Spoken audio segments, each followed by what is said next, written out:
Have you ever found yourself wandering through Boston's charming, yet sometimes disorienting, streets and wondered why they seem to twist and turn without a clear pattern? It is a common experience, almost like the city itself is playing a delightful game of hide and seek with its visitors and residents. The primary impact of Boston's original peninsula geography on its street layout was that it created an organic, winding, and often irregular street network, directly influenced by natural topography and early settlement patterns.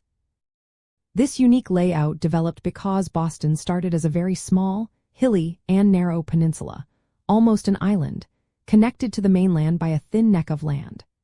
Early inhabitants, including Native Americans and later the colonial settlers, naturally followed the easiest paths across this uneven terrain, avoiding steep inclines and marshy areas. They forged trails that connected vital points like the waterfront, market squares, and key hills. Rather than imposing a pre-planned grid, which was common in flatter, newly surveyed lands, Boston's streets evolved out of necessity, hugging the contours of the land and connecting frequently visited locations. For you today, this means navigating Boston often feels like stepping into a historical map. You will encounter streets that curve unexpectedly, change names abruptly, or dead-end into buildings, reflecting centuries of incremental growth rather than modern urban planning. It encourages exploration on foot and an appreciation for the city's rich past, as each turn can reveal a new historic building or hidden alleyway.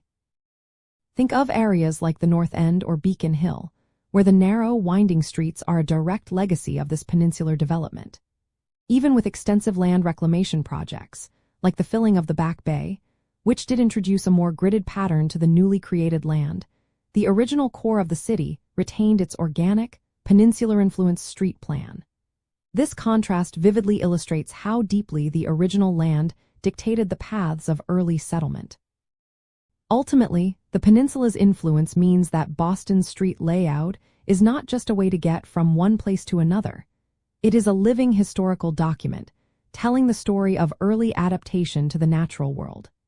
It invites us to slow down, appreciate the city's unique character, and understand that its charming complexity is a direct result of its geographical roots.